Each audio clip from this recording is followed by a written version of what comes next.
জিও রে জিও রে তুই অপরাধী রে, আমার স্বপ্নে গড়া পড়াশোনা দে ফিরাইয়া দে, আমার পড়াশোনার সাথে খেলার অধিকার দিল কে? জিও তুই বড় অপরাধী রে। বিশ্বাস কর ভাই, লাইফে কোনোদিন ভাবতেই পারিনি যে ঘরের মধ্যে শুয়ে দেশের উন্নতি করব। পিঁপড়ে আমাদের কি উপকার করে বলো তো? মা মিষ্টির প্যাকেট কোথায় লুকিয়ে রেখেছে সেটা খুঁজে দিতে সাহায্য করে। ক্লাসে টিচার থাকলে কেউ পড়ে না, তারা নাকি আবার অনলাইনে পড়বে, ভাবা যায়?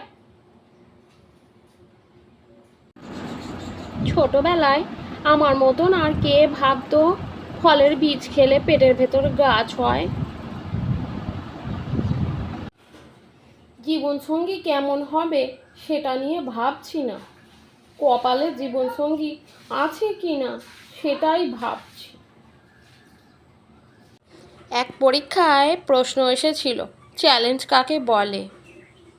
আমি গোটা খাতা ফাঁকা রেখে শেষ পাতায় লিখে দিয়ে এসেছি, নে পাশ করিয়ে দেখা।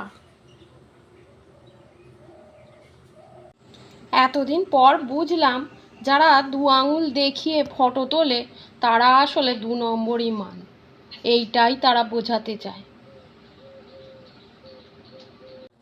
এক সার্ভেতে পুরুষদের প্রশ্ন করা হয়েছিল, 40-এর পর গার্লফ্রেন্ড রাখা উচিত কি না।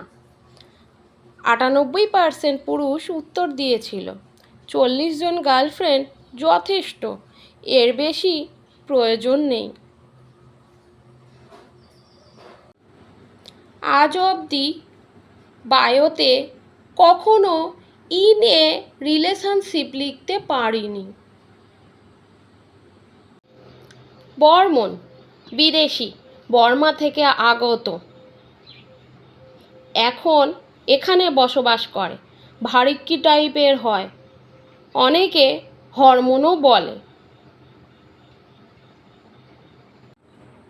কোটি টাকার প্রশ্ন, শাশুড়িকে মা বলে ডাকা গেলে, শ্বশুরকে বাবা বলে ডাকা গেলে, স্বামীকে দাদা বলে ডাকা যায় না কেন?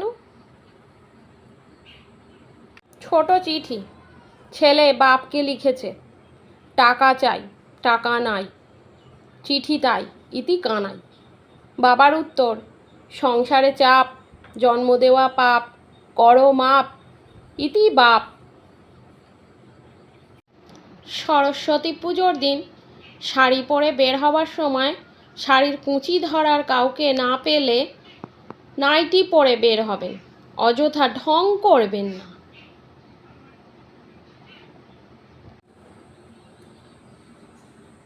আমি যে পরিমাণ বাড়িতে থাকি, আমি অলরেডি ফার্নিচার হয়ে গেছি।